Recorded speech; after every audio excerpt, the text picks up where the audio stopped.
Hello everybody, welcome back. And for session 1.10, Life's a Beach, having fun with Adobe Photoshop. So for this session, we're going to dive into Adobe's flagship program called, of course, Photoshop. And Photoshop has evolved over the last 22 years to become an incredible program. You can do brochures in here, you can do posters, you can manipulate photos, you can do artwork, you can do 3D, you can even do video editing in it. So if it comes down to it, Photoshop is probably the best bet for being able to literally do anything. Now before we kick into the program, let's just see what Adobe has to say about their own software.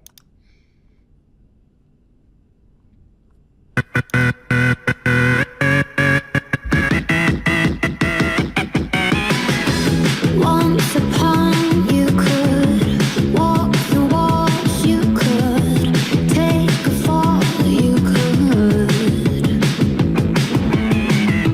Long before you took a proper job, you could talk the talk, you could.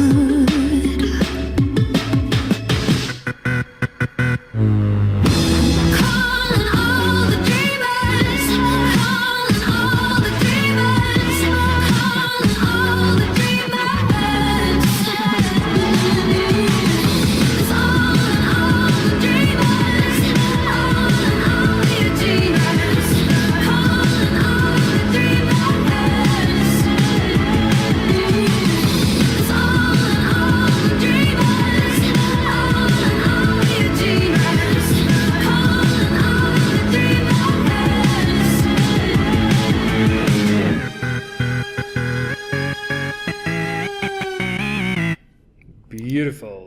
Right. So let's see if we can get you in the next hour and a half to create some amazing stuff inside of Photoshop. I'm going to start by just telling you again that if you don't know where to find the software, remember I did show you how to install the Creative Cloud panel. And if you didn't see that, just go back to the Creative Cloud session and you'll notice Photoshop is normally at the top, or just look for it inside of your apps. If you're going to use the trial version, it will say trial here. Otherwise, if you have your license already, it will say Photoshop over there, and you can open the software. Now, before I explain the theory behind images for you, let me just go into Photoshop, and I want all of you to click on Window Workspace and then reset Essentials, or click on Essentials if it's on a different mode. What this would do is change your environment to look exactly like mine. And that way you won't be looking for tools that I'm explaining that you, for some reason, can't see. I'm also going to click this little double arrow here at the top so that I can see all the tools inside of Photoshop. Okay, over on the right-hand side, I'm going to double-click on Color as well as Libraries so that my layer panel has more space to work with, because in Photoshop, remember, it's all about layers. Right, now let's just jump back in here. Sit back, I just want to explain something to you quick. I've done a search here for Cape Town inside of Google, and I clicked on images and it returned a bunch of images for me. Now, what I want you to understand and start thinking about is these little numbers here at the bottom. Okay, now those numbers mean something. If I were to click on this image and I said view image and I were to save this off, and I'm going to save it on the desktop as Cape Town, and I'm going to then open it inside of Photoshop. Now those dots is actual pixels, which means if I were to take a photo inside of Photoshop and zoom right up onto it, can you see those dots? There they are. But you can also notice that each dot only has one color. A pixel can only be one color, but dependent on the resolution. In other words, if we make these dots smaller, then it looks like an image. And that's the principle behind any photograph. Okay, and we call this bitmap images. Okay, it's normally images that's been taken with a camera, or it might have been taken with your phone, and those images has a certain amount of data, and all those dots is that data. Right, now I'm going to jump back over here into my web browser, and just explain a little bit more. Now you'll see some of these images, for instance, has a lot more of these little dots. There's, for instance, 1,200. There's one of 1,200 again. There's 900. It's very little. You can always think of it this way. Anything below 1,000 is not going to be worth printing. It's because it's going to be too small. And we get this all the time with our clients. They say to us, "Ooh, but you know, this image is huge on screen." And then we say to them, it's not high resolution enough for us to use it inside your material.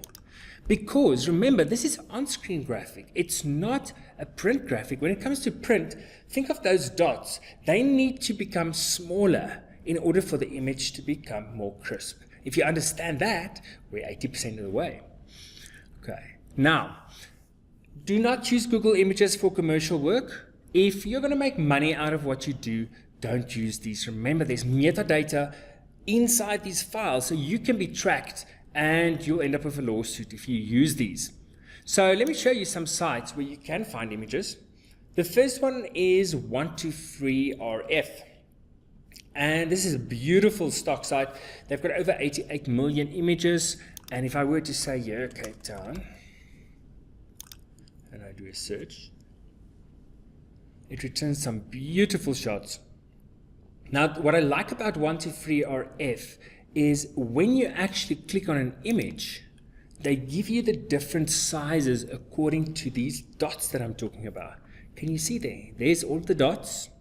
And then it tells you in centimeters how big you can use that file. And that really helps us because with time, we're going to train our eye to know 2,700 pixels means I can print it A5 cover size or landscape size. And if I go further up, here's even 51 centimeters, maybe an A1 poster. And the biggest one is normally usable for even a billboard. And this is a good tip for you guys. When you're going to do a design and you buy stock images, rather buy the biggest that you can. Because even if you're going to use this for a website in the beginning and you buy that small one, what if a year from now you decide you wanted to use that exact same image for a billboard?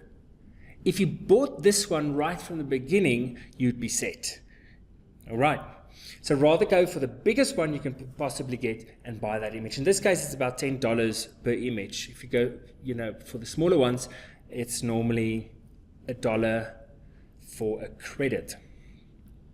Okay. If you don't have any budget, if you're working with an NGO or you're just doing something for yourself, you can use unsplash.com. Now let's see what they've got on Cape Town. And their stuff is also really beautiful. Sometimes you do have to credit the photographer, but I mean, that's fine. You get away with using some really, really incredible artwork and photos here. All right. Then there's, of course, Adobe's answer, which is stock.adobe.com. You'll remember in the Creative Cloud session, I told you all about this and how this license goes directly into your Creative Cloud. And when you buy an image, it goes off of your Creative Cloud plan. Okay, if you didn't see that, just look at or watch our Creative Cloud session again.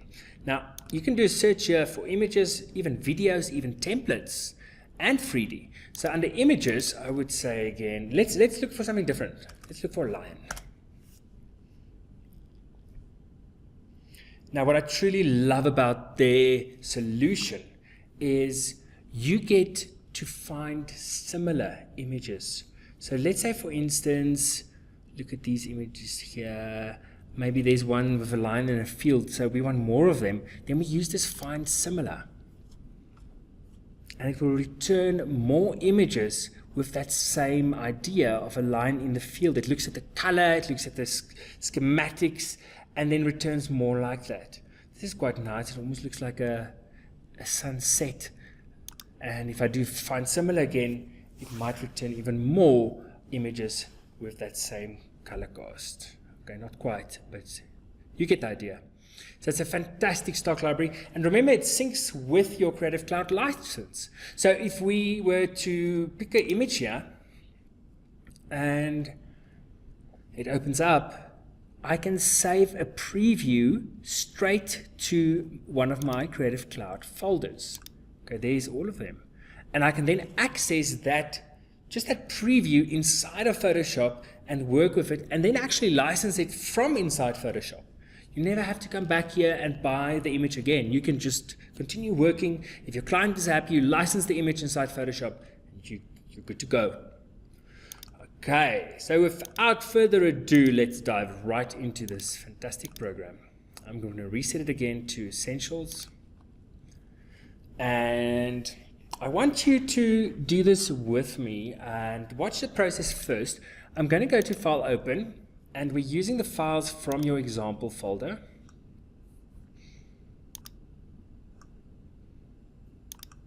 And the file I'm going to use is inside Life's a Beach, and we're going to open Cape Town Images and then Cape Town Clifton Beach. All right, so you always need to ask yourself, firstly, how big can I use this image? Because as you'll see now, we're firstly going to design a little postcard and then later a poster. And in that case, we might start with a whole new canvas. All right, but in the case of a photo that we're opening, you might want to ask yourself, but how big is this image? How big can I eventually print this image? Now, the first thing you always need to do with an image when you've downloaded it from somewhere is go to Image and go to Image Size. And it will show you here what the amount of those little dots are, or the pixels. It will also tell you the resolution of that image. So this image is 72 dpi, or dots per inch, which means there are 72 of those little dots by 72 of those little dots per inch. Always ask yourself the following question. If I make this image 300 dpi, in other words, a high resolution image, what would happen with those dots? Think of it logically. If I wanted a more crisp image, what would happen with them? They would become more crisp, wouldn't they? So if you change your resolution, and let's see what happens here. If I change this resolution to 300, watch what happens to the pixels. Yo. So they just quadrupled. I never, ever want you to see you do that, because look at that. You just stretched that image out of proportion, and if you were to send this to print, it would be an absolute disaster. All right. So the golden rule is always resample must be off. And you can measure this in centimeters actually, because you know now if the resolution is going to go up, the image would obviously become smaller. So I'm going to bump this up to 300. Can you see?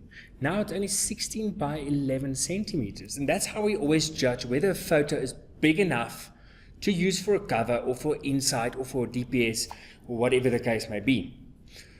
Okay, I'm going to click OK. And there you go. Now you can continue working.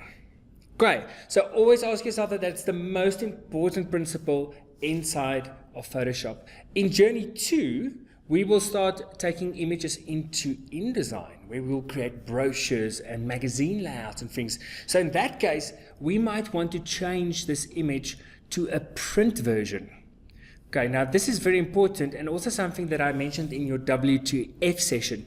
This color mode for this photo is RGB. It's an on-screen graphic. Remember, anything that's going to display on a screen, on a TV, anywhere like that, will be RGB. It stands for red, green, and blue.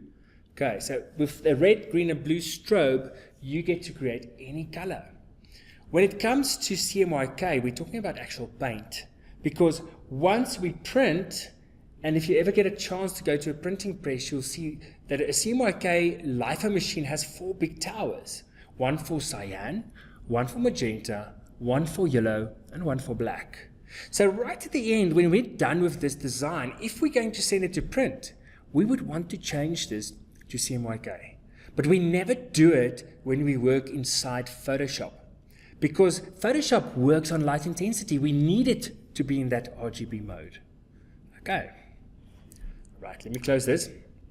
Now we can have some fun first, and I want you to go to File Open, and inside your Life's a Beach folder, go into Fruit and Veggies and open up this pumpkin file. All right. Now, we're going to turn this little guy over here into a pumpkin face that will look like this. All right, and through this, I'm going to show you all the selection techniques. Take them one at a time, try them, because in Photoshop, it's all about selections. It's all about how you select items, how you move them, and how you transform them. Okay, so first things first, let's look at this pumpkin. What shall we bring through from the other files? Let's look at the other files in there. There's a banana, there's some strawberries and berries, and there's cabbage and chili, blah, blah, blah. We can actually open all of them. So I'm holding down Shift and I'm just selecting all of them, or you can click Control and deselect some of them. But I want all of these so that we can start building this face or pumpkin face. Now, when you open multiple images in Photoshop, just be aware that this little arrow will appear. And over here, you can see all the files you currently have open. So you can switch between them. So if we want to select his smile, we're going to come to the pumpkin. And if we want to get maybe his nose, we're going to go to the chili file. But we're constantly jumping between these files. And where we're going to create this pumpkin face is on the pumpkin file right in the beginning. Now, what you also need to remember is you're working now in a JPEG at the moment. But if we work in Photoshop and we start composing an image which consists of different layers, then we're going to work with an open file. And this is known as a PSD file. So let's start by saving Mr. Pumpkin Face as a PSD. I'm going to say save as. I'm going to save it over that example file of yours and call it Pumpkin Face. And make it a PSD over here. There it is. Okay. This is also known as your open file. Okay. And the open file means you can come back to it and you can make changes to it. Now, bear in mind, it's incredibly important to understand that everything we bring into this image goes and sits on its own layer.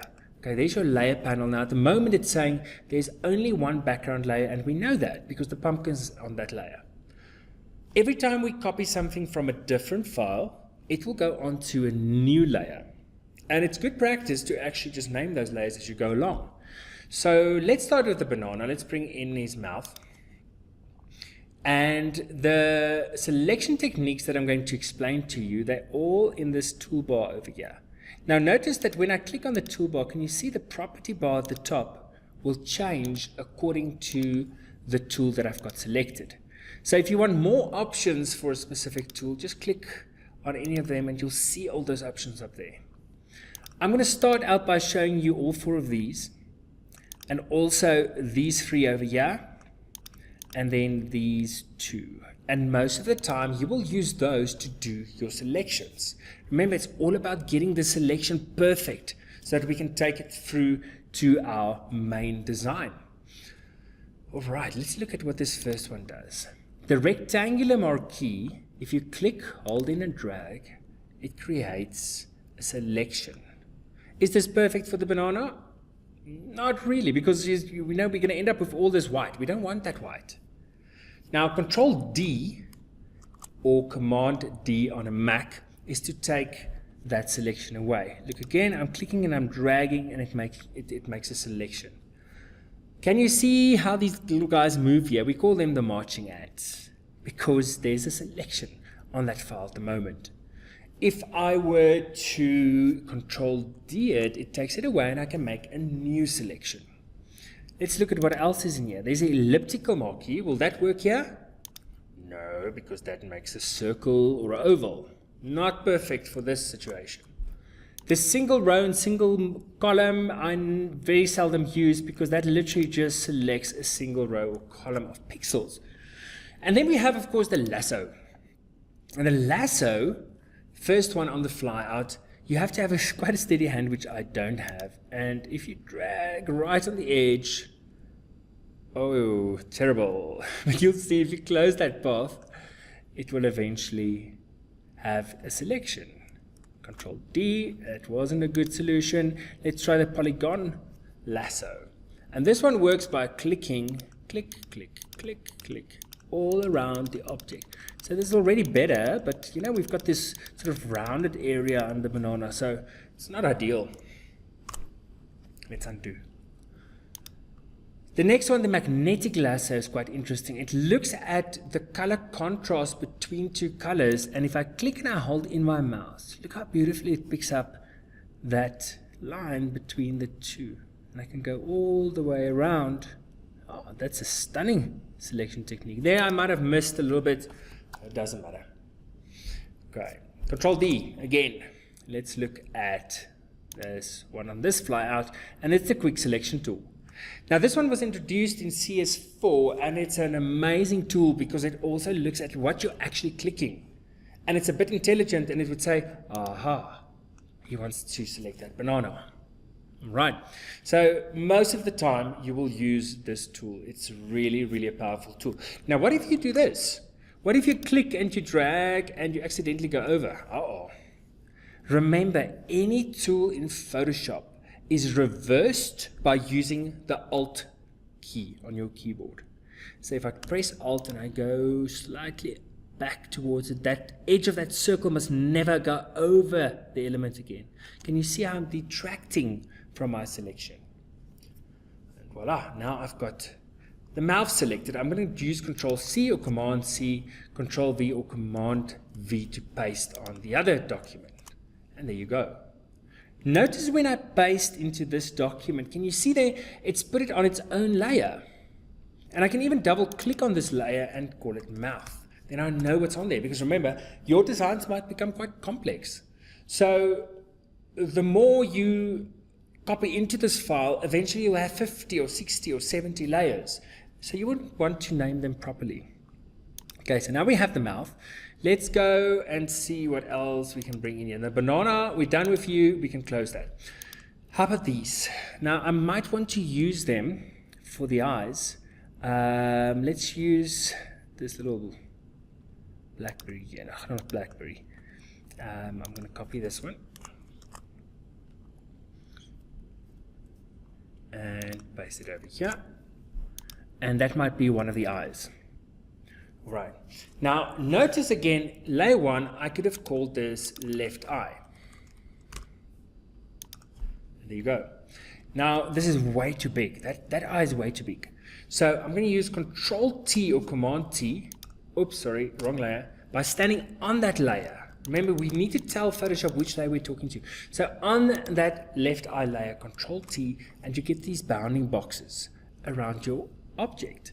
And if you take any of the side or the corner ones, you can actually resize that element. Now, important to try is to hold down Shift when you do, and you'll see it's proportionate. Otherwise, you might squash that element that you want to use for the eye. Okay. Once you're done, you press Enter, and it applies it to that transformation. Now we've got one eye, but we want another eye on the other side. So if you click on this layer, you see this little page over here. I'm going to drag it onto that page, and it's duplicated it, but it's still on top of that. So I take my Move tool and I move it off to the right hand side, and now I've got two eyes for Mr. Pumpkin. Okay, this one I want to call right eye. Okay, what's next? Let's go and see what else we have here. How about there's a veggie fruit smile? How about we use carrots for the back of the eye? That could look quite cool. So I'm going to use my quick selection tool again. Select the carrot, Control C, copy. If you don't like the shortcuts, you just go to Edit, Copy. You go to your other document and you say Edit, Paste. And there you'll see now you have the carrot. And we want to move this carrot behind that black eye, but we might want to just resize it first. Now, how do I get it behind that? Because remember, when I pasted this in here, it went above the last layer. So this layer hierarchy can be changed at any point in time. So if we were to take this top layer and we click, we hold it in and we drag it down behind the eyes, now we can see that it's changed order. So the layer right at the top is always the layer that you would see in the front. So I'm going to move this slightly like that. And then we're going to duplicate that one again. I'm going to stop naming them now. You're welcome to do the naming of them as you bring them in. Now, you'll notice that I can actually bring all 4 of these layers down together because the eyes are a little bit too high now. So I can do a selection. I'm holding in Shift and selecting all 4 of them. And then if I take my Move tool, I can move them together. And there you go. All right. Now, let's go look for the nose, which is the chili. We're going to click onto the chili file. And we're going to use the quick selection. We're going to go over here. And it does a beautiful selection of the chili. And I'm going to Control C to copy it. And then go over to pumpkin face and Control V to paste it. Again, you can use Edit Copy, Edit Paste. Now, it's brought the nose in, but I want to rotate it. So, what is my command to transform? It is, of course, Control T. And now I can go just outside this element. There's a bounding box. You'll see as you move outside of it, you can click and rotate this element. So we can make that nose sit in the middle of the face. And of course, remember my shift trick, hold in shift on the keyboard, drag any of the side handles, we can bring that nose into proportion. And voila, we have the nose. So next, we want to bring in some hair for this guy. And we're going to use the cabbage for that. But we don't want the whole cabbage.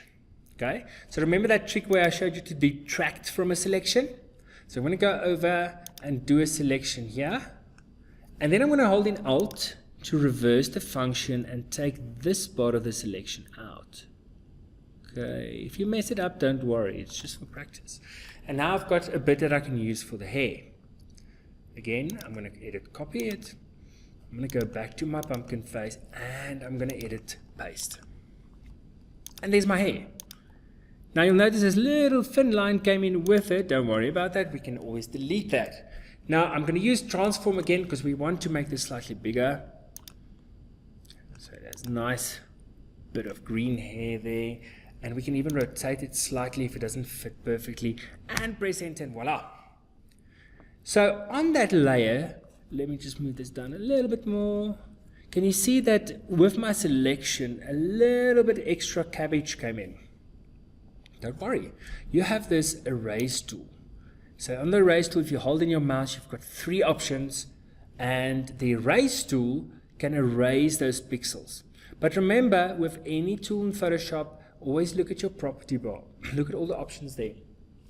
And we want to set the size of that eraser, because the bigger the size, can you see, the bigger that eraser will be. So this is a more or less a fine size. I'm going to click back. And as I click and drag over these pixels, can you see it's deleting them? So anything that you bring into another layer, you can delete by using the eraser tool. Right, next let's bring in the ears. And the ears is half an orange. Okay, so there's the orange.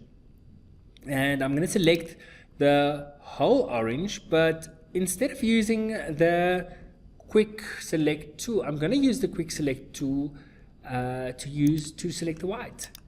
So as I go around the white, can you see it's selecting everything that's white? Is that what we want to copy through?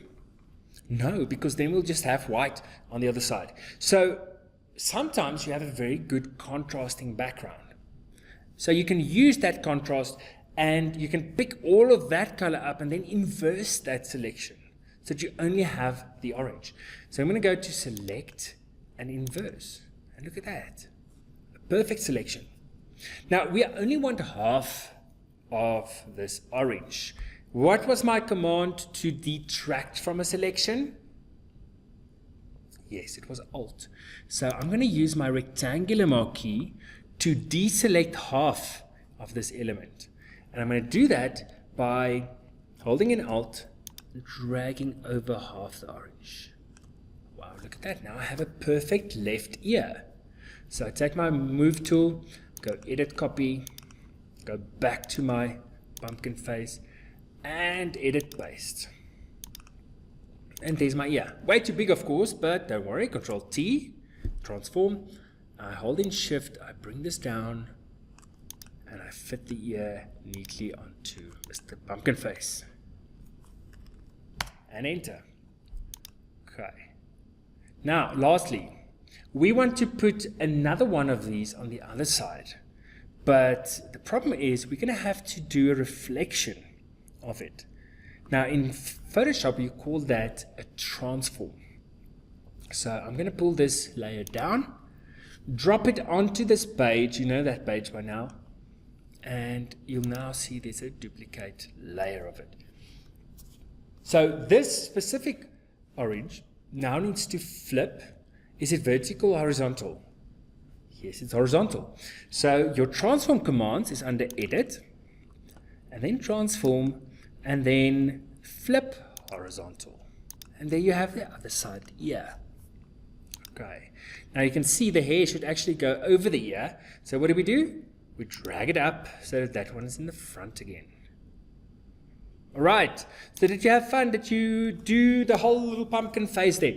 I want you to actually go now and do your own face. You know, use all these elements, create your own little pumpkin face, have some fun, try this copy paste. There's a different mouth for you, there's another mouth, and you can use any elements here to go and create a cool little pumpkin face.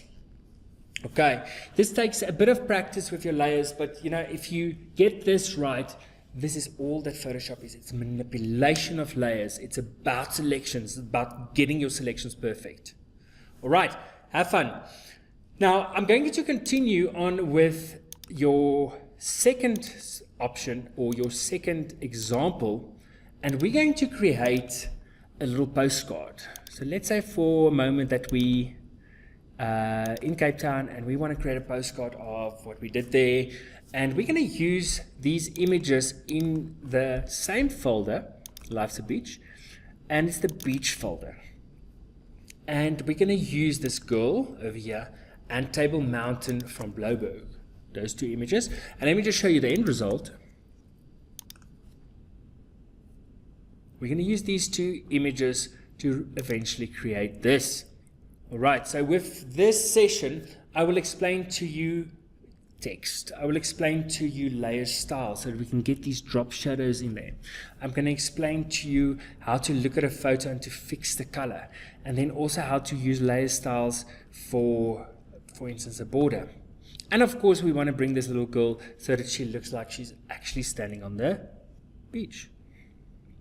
So again, remember, the rule is you have your files that you opened, but whichever one you're going to use for your design, don't save it as a PSD, because then we have an open file to work with. So again, I'll go File, and I'll go Save As, and I'll go and make this into a PSD document. And let's call this Girl on Beach. Voila. All right, now look at this image first. I want to explain a principle of imaging to you. If you have a trained eye, you would have told me immediately that this image is slightly washed out. Maybe it was the time of the day, maybe it was the environment in which it was taken, but in Photoshop, we can always judge an image according to what we call the levels inside of the photo.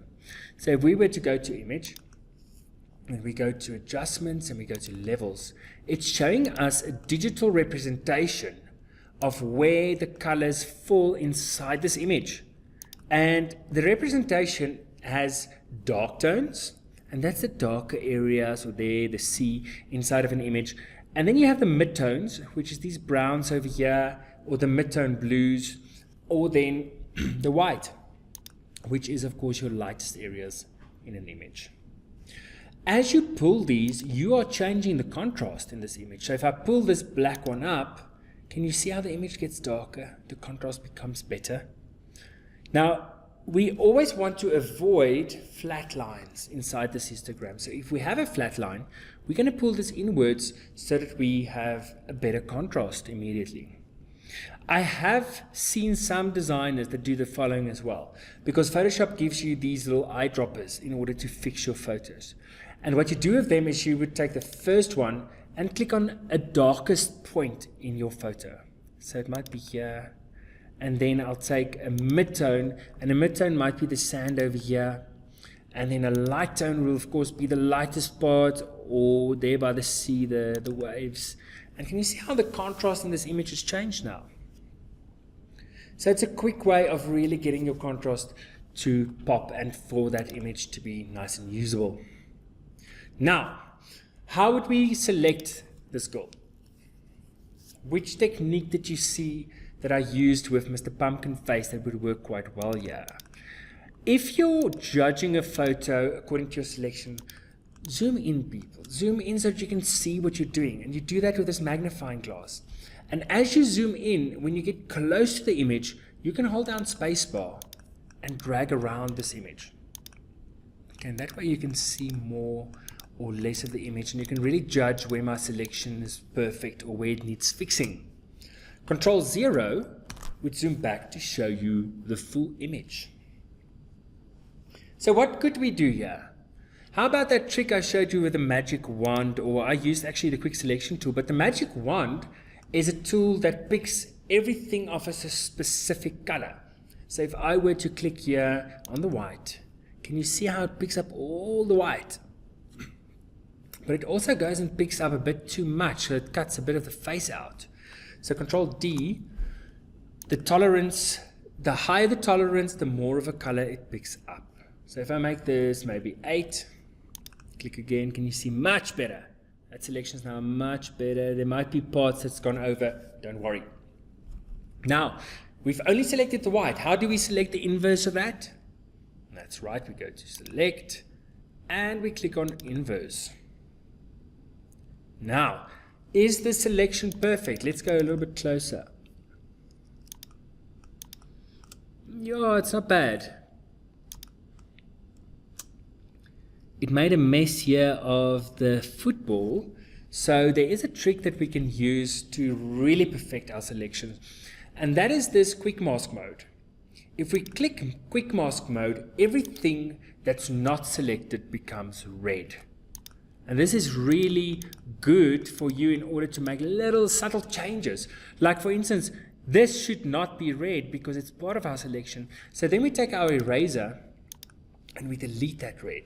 Okay, we can make a hard edge with this eraser so that we can delete it. Oops. Oh, wait, I messed that up. Let me go one step back. And just for the sake of knowing this as well, remember, Control Z is to go back one step. But if you want to go back further, more steps, this is called your history. And it sort of keeps track of all the steps that you've taken on your file. So you can click back to before you made a certain mistake. All right. Now, let me just erase this again. And I see I used the wrong dial there. This is for the hardness of your brush or your eraser. And now, can you see I'm deleting that perfectly? You can go around the selection. There's little mistakes. You can still fix that slightly. And when you click back out of Quick Mask, you'll now see your selection is very close to perfect. All right. Now another trick. Once you have that selection, you can test whether the selection is really, really perfect by going to select and clicking on this select and mask. And it opens this panel where you can do further refinements of your selection. Can you see there's still a bit of a cost from the actual white on this shirt? So now you can start fixing those little bits. You can do edge detection and bring this up. Can you see it's already better? You can do smart radius. You can smooth out your selection. Oh, that's made it worse.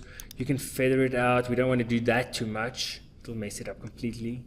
We can use contrast. That works quite well. And then you can use shift edge. Further up will bring more in, but further down will bring it beautifully in, and now we've gotten rid of that white line. Okay, once we're finished, we can still go around and see, is everything perfect now? Yeah, not bad at all. Click OK, and there's our selection. Control 0 to zoom back to see my selection. How do I copy it through? Edit copy, go to girl on beach and edit, paste. And there she is. Now she's on the beach and I can move her anywhere. I can resize her if I wanted to. I don't want to make it too big. And remember, the golden rules, don't ever make something bigger because then you're stretching those dots, you're stretching those pixels. All right, so there she is.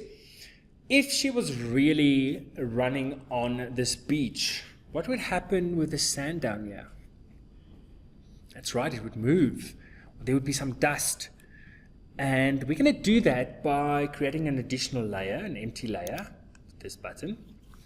And I'm going to pick a color from the beach, which is one of, the color of a sand there. And then I'm going to use the brush, this one over here. And I'm going to set the size of the brush and give it a soft edge.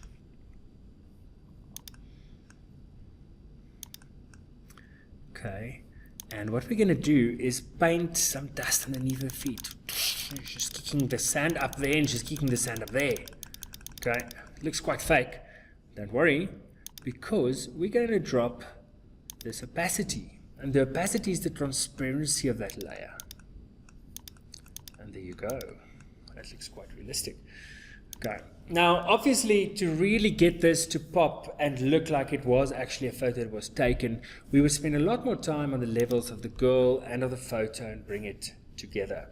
She might also become a little bit smaller if she's really on that beach and so on. Okay. I will leave it to you to create your own little visual there and maybe get an image where you can cut yourself out and put yourself here on Blouberg Beach.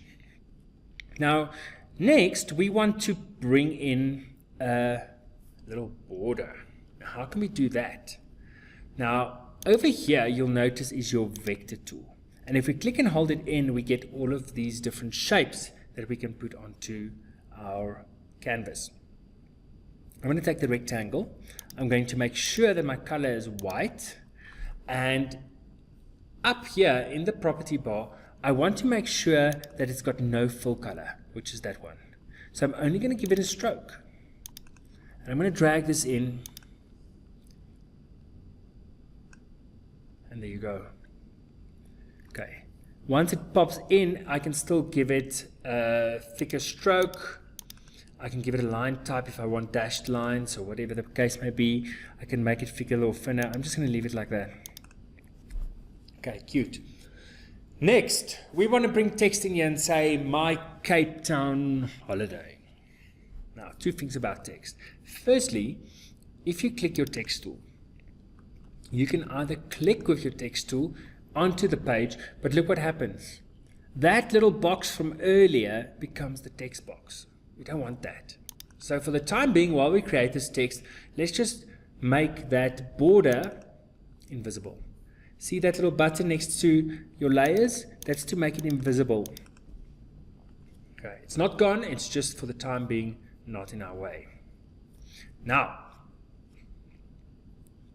I'm going to take my text tool, click, and the text cursor appears. And I'm going to write there, my Cape Town holiday. And I can take the move tool and move it back into my page.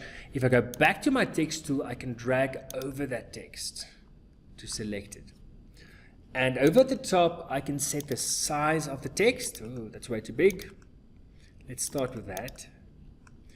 And here's a nice trick for you. If I've got the text selected, I can click in this text box and I can scroll through the different fonts to see them in my actual design.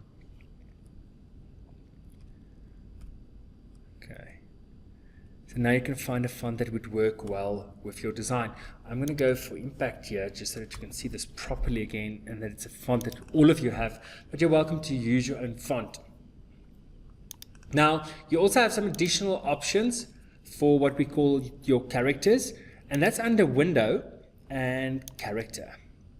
And here's all the settings to make the size bigger. This is to change the space between characters. You can even make it minuses to make them fit really closely together. Then you have your horizontal scaling. You can make this 150 and they would that would stretch the font. You can make this 150 on this side, and that will stretch the font on the landscape. You can make all the characters uppercase or bold, and then you've got italic, you've got all uppercase, you've got small caps, you have superscript, you have subscript, you have underline, and you have strike through. And you can have multiples of them selected, of course. Now I'm going to make all the characters uppercase, and now I've got my text ready on my little postcard. Now I can move this, and Control T was to transform something, remember? So if I use Control T over here, I can transform that text, and I can hold down Shift and make this bigger or smaller still. And that way I don't have to select all the text again in order to do so. Alright, and there's my text. Next, I want to put sort of a drop shadow on that text. And I also want to put a drop shadow on that rectangle. So let's bring that rectangle back. And there you go. So any layer in Photoshop can have what we call a layer style. And the layer style is things like drop shadows or inner shadows or bevels. And I can honestly tell you, just use them subtly, because too much or too many of them can start look sort of really tacky. So I'm going to double click next. Can you see next to these layers, that gray area? I'm going to double click over here. And there you go. It opens up the layer style panel. Now, very important to remember, these are all the effects that you can have. But you need to move so that you can see what's happening to that text. And I'm going to click on drop shadow, but if I click the tick box, it gives it a drop shadow, but it doesn't give my settings over here for the drop shadow. You still have to click on drop shadow to get the settings for that specific effect. Now you'll see I can, for instance, move the distance, which will make it fall further from the shape or from the word. I can change the size, which will make it appear more blurred. I can even change these contours to get some really interesting effects on that drop shadow. Alright, now I'm going to do a normal one here. I want you to experiment a bit and do some cool stuff there with your effects. You can also now, if you want to give it another effect like an inner shadow, click on inner shadow, but click on the settings for inner shadow as well, and then go and play around, and you'll see you start creating this sort of inner shadow effect over there. And once you click OK, it applies it to that layer. Okay, and then of course on the rectangle one, I would like to do that as well. And maybe just give it a drop shadow. Make it look slightly more interesting, and there you can see there's my drop shadow. Maybe let it fall further from the object. Voila. Okay. Now, I want you to play around with your postcard. You can maybe bring in other elements, copy your brothers, your sisters, your mom, your dad, grandma, put her on the beach as well. Have some fun here and see just how realistic can you make this or get this to look. And then right in the end, I want you to take some time to play around with filters. Now filters is this whole menu up here. And there's some amazing things that you can do with filters. And the way I want you to go and experiment with it is by doing it on the background layer. So we're taking the layer with the beach again, and then going to filter and then filter gallery. And it will open this panel where you get all of the different filter effects. And how you will experiment with them is by clicking one and then looking at the settings over here. And you can play around with the settings to get a more pronounced effect, or to bring it down and bring it up. And there's really some incredible things here. You can make it look like a painting. You can make it look like it's seen through glass. You can diffuse glow. You can make it look like patchwork or stained glass, and then you can increase the size of these cells and the borders, and you can really get some very, very interesting effects. I once knew a guy that did artwork through filter upon filter upon filter, and his work was exquisite. And he would print these as sort of 3 by 4 meter canvases and sell them for a lot of money, because if you really work with filter upon filter, you can eventually get some really nice abstract art. So you'll see this almost looks like it's been painted on a canvas now. And we can even go back and apply more filters. So every time we go back to the filter gallery, it will apply another filter effect. So maybe we can do patchwork on this one and so on. All right, now it's starting to look a little bit crazy, but you get the idea. So go play, see what you can come up with, and in a moment we will start with the movie poster, and we're going to combine everything that you've seen to create a really cool movie poster. And let's close these down. And for your movie poster example, I'm going to open up this movie poster file and just show you first what you're going to do. Now this example came through from the Photoshop Advanced magazine, and I just want to give them some credit here because I'm using their images. And let's look for the Photoshop Advanced magazine. And this is really an incredible magazine. If you like Photoshop and you want to get more into it, there it is, advancedphotoshop.co.uk. Go buy their issues, but you'll see here, for instance, here's some images of their covers. They have incredible stuff in there, and you normally get the files as well, and you can play around with the files inside the tutorials. So we're going to use their files, and we're going to design this whole movie poster, and I'm going to take you through every layer one at a time to see how we're now combining everything that we've done. All right, so let's get started. All right, so let's look at this poster over here. Can you see in my layer panel, I've got a lot of different layers, and I've brought in different elements from different files. So all the selection techniques I showed you earlier in the session, you're going to use all of them. You're going to decide what is the best way, and I'm even going to show you some more advanced tricks here. Now, you'll see that all of these layers are separate. So they've all been cut out from another image. And I'll take you through it step by step. We're going to start from the back in the wall, then bring in this guy, then bring in the girl, and so on. I'm going to keep this one open. Now, inside of your movie poster folder, there's movie poster, you can open all of the files except, of course, that spy poster. So don't open that one. That's the result.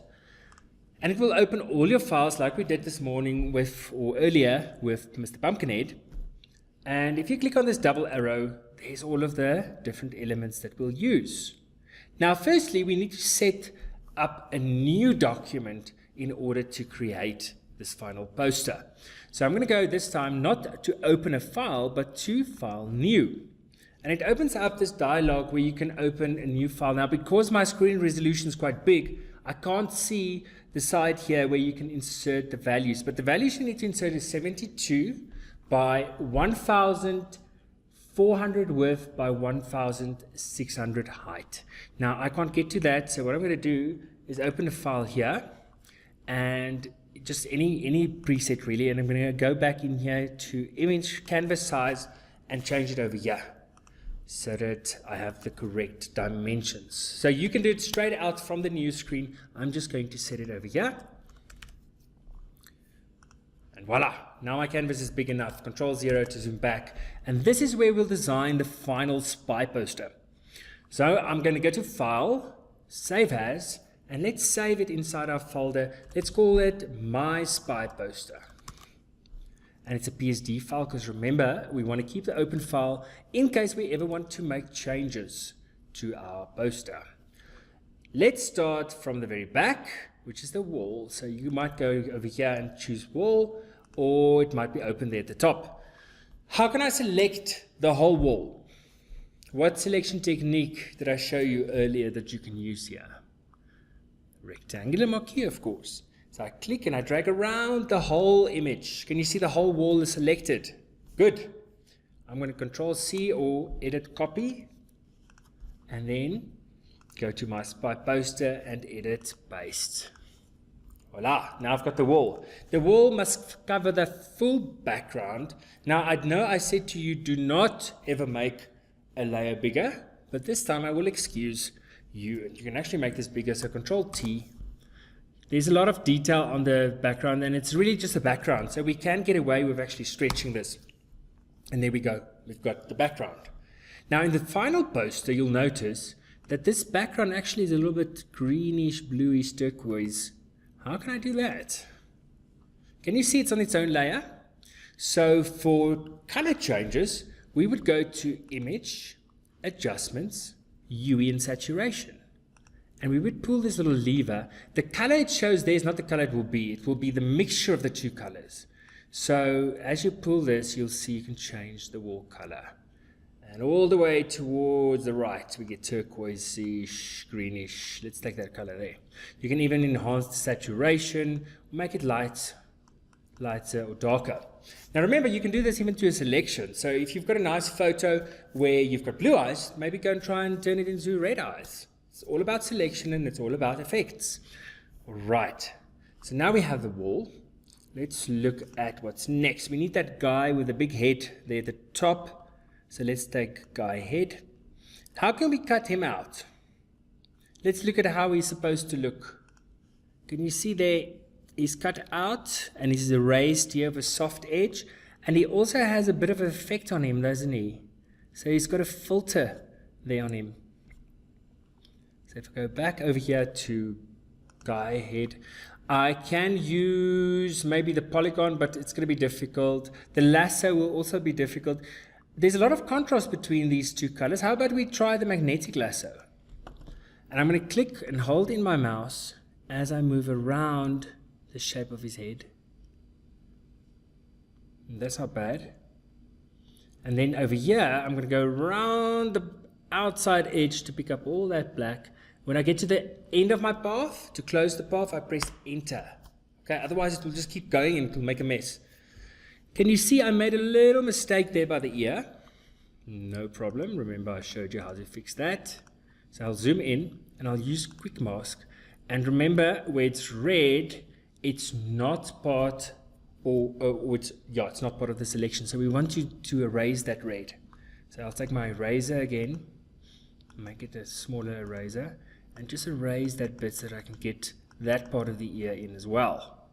Can come down here. Can you see this bit where I went over slightly? How do I fix that? Because if I erase that, I actually make it worse. I don't want to do that. Then you actually paint, but you paint with black. You see how I can pick up black here? And by painting black, you're actually going to be painting some of that red back. Oh, I used the wrong one again. Wait. Let's make the hardness over there and make it a little bit smaller. And now when I paint, can you see I'm bringing that red back all the way close to the ear? If I need to go with my size a little bit smaller to really get in there, don't worry, you can get all the way in there.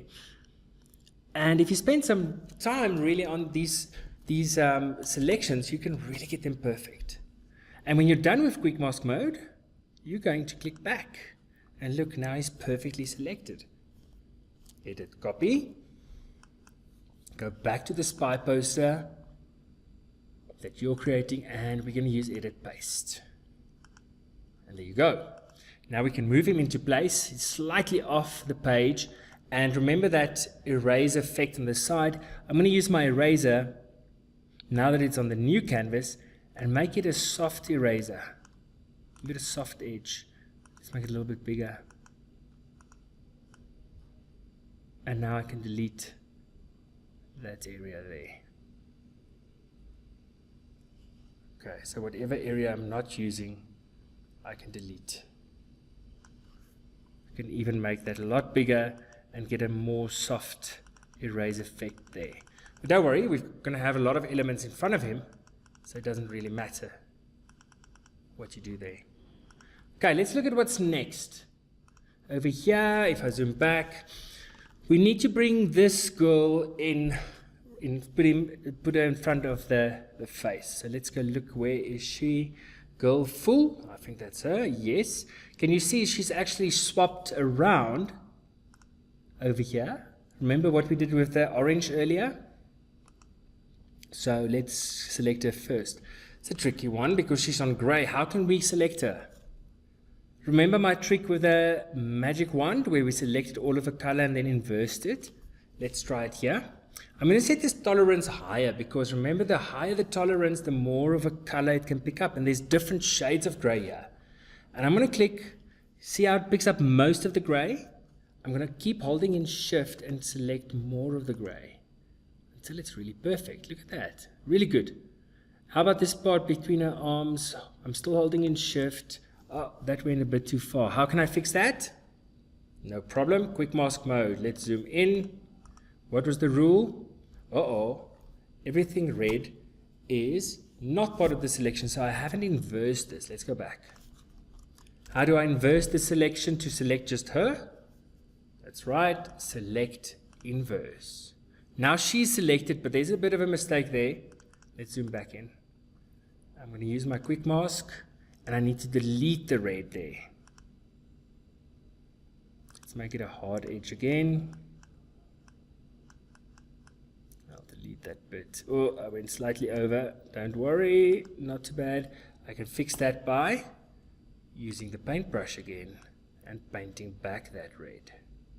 Okay, if you want, you can hold down spacebar, you can go around her and fix the rest. I'm just going to use it like that. And click back and edit copy. And edit paste. And there she is. How can I flip her around? That's right, edit, transform, and flip horizontal. And there you go. Okay, so we've got 2 layers done. Let's go look again in the spy poster. What's next? There seems to be some smoke there. Okay, there's big smoke there. How can we do that?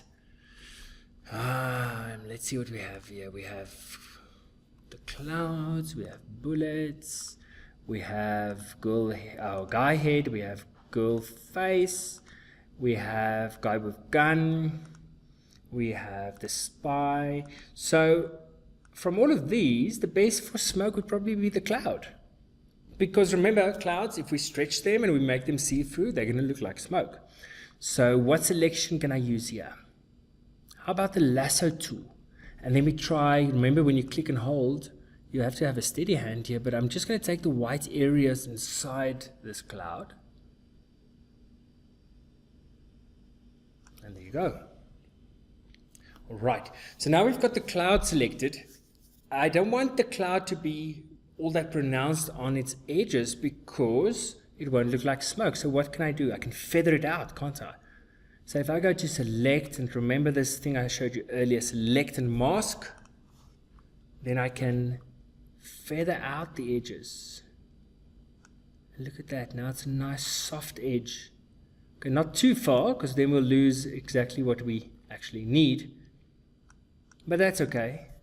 I'm going to click Ctrl C or edit copy, go back to my poster, and edit paste. Oh, it's very small. No worries. We want it small because we want to stretch it so that it looks like smoke. Ctrl T to stretch, and we can still make it rotate a bit. Nice big smoke there, and enter to apply.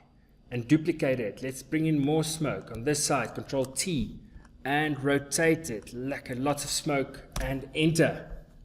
Now it still looks like clouds, so what do? We drop the opacity of these layers to make it see-through, like it looks like smoke. All right. And there you go. That's closer to what we want. I do see we forgot to put a filter on that guy at the back. Remember in this poster, he had a slight filter on him. So let's do that. And I just click back to that layer and go to filter, filter gallery, and we can give him a cool effect. Let's just use that. Let's use watercolor, and that's it. Okay, who's next? This girl over here. Remember, we're working from the back forwards. So let's find her. Where is she? There she is. She's also been flipped. How can I get her out of this image? Again, the magic wand. See how it beautifully selects all this? I'm going to do select inverse. And now we have her selected. We copy. We go back, or we say edit copy. And we go back to our poster. And we use edit paste. And there she is. Uh-oh, she's behind the rest. We wanted her in the front. Don't worry, drag it to the top. And there she is. I want to flip her around. So edit, transform, flip horizontal. There you go. She's there. Let's see what's next. Okay, we've got that. Next, it looks like this guy, but maybe we bring him in the end. Let's bring in the spy. So I'll find the spy. How can we cut him out? He's slightly more tricky, so we'll take the magic wand again, but it will go over slightly here on his sleeve, or we can just drop the tolerance to about 25. That's better. We might still have to fix it down here. So again, select inverse. And to fix that bit over there, let's zoom in over here.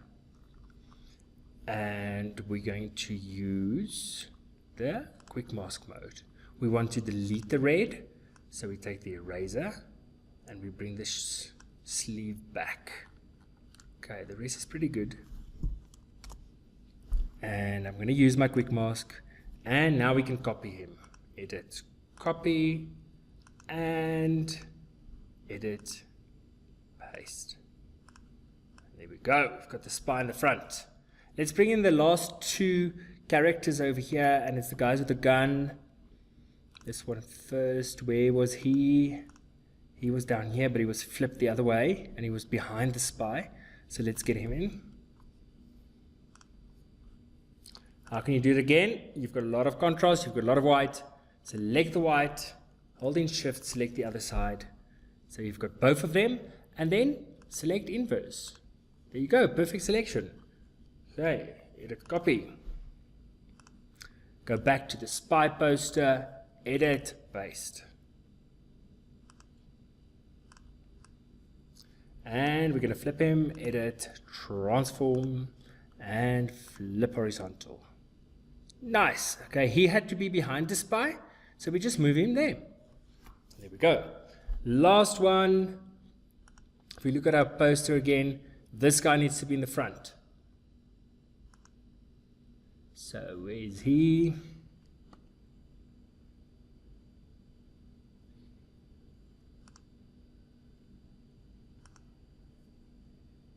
There, he's called Binoculars. How can we select him? Again, magic wand. Select this area as well by holding shift. We select that inside area. And then select inverse. And copy. Or edit copy. And then we go to our spy poster. And edit paste. Nice. Okay, he's supposed to be in front of the spy. So we just move this layer up and snap it above the spy.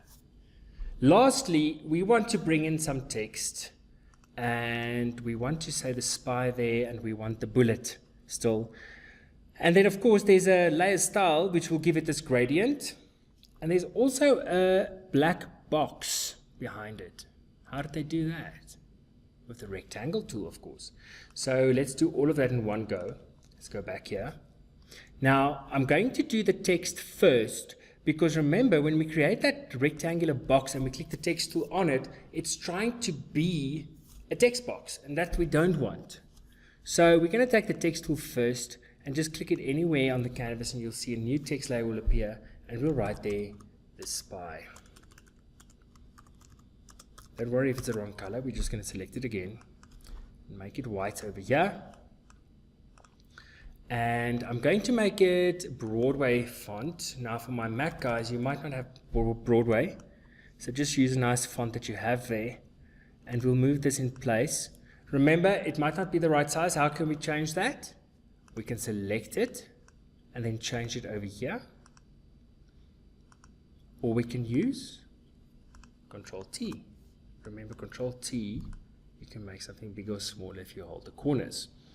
So about that size, I'll drag it down here, press Enter to apply, and good. We've got the name of the movie. Next, let's bring in the bullet. Again, I've got a white background, so I can click on the white background and select inverse. And now I have just the bullet. I'm going to copy and go to my spy poster and edit, paste. And there's my bullet. It's supposed to be a lot smaller. And I put it behind my text. I drag it down, put it behind my text. And there you go. And the very last little thing, I take my rectangle tool, I make sure the full color is black. And I click and drag. I can make it up here because then I can drag it down. Okay, I don't want a stroke, just a black box. That's it. Take the move tool, move it down to where the text is supposed to be, and move it behind the bullet. And voila, your very first poster. Not bad, eh? It took about 15 minutes and we're done. And with that, you saw some very advanced techniques as well, but it wasn't difficult. It was just all about getting those selections perfect. Okay, so your turn. I want you to go and create an incredible poster of your family or your friends or whatever topic you've got, and then come back to our site, submit your work. You know where the submit button is. Put it on Behance, so you can so that you can start bragging with your work and so that you can start building that portfolio. Because remember, we want to show the world your talent. Otherwise, there's no point to any of this. Just remember as well, if you now wanted to send this to print, there is one thing you need to do. This is saved as a PSD file at the moment. Now remember, for printing, you either want to make it a JPEG or a PDF. How do you do that? You go to File menu, and you can click on Export, and you can export as. And down in this box, you'll notice you can say, I want this as a JPEG, and I want the quality to be 100%. Now again, this window doesn't quite fit here because of the resolution, so just go through all these steps and then save it out. That JPEG you can then take to any print shop in order to print that. Another way would be, and maybe a safer way, would be to do a PDF. And that we do by, again, going to File, and we say Export, and this time we'll say Export As, and on the same dialog box right at the bottom here, sorry, again, I can't show you here, but you'll see right at the bottom of this box, just change your file type to PDF, and it will save it out as a PDF file that you can then take to a place or a shop to be printed. All right, I hope you enjoyed this session. It was really cool to finally introduce you to Photoshop. And after this session, we're going to jump into some more examples for you, but maybe using GIMP. And then, of course, in 1.12, we're going to show you how to start building web stories. Okay, we'll see you again soon.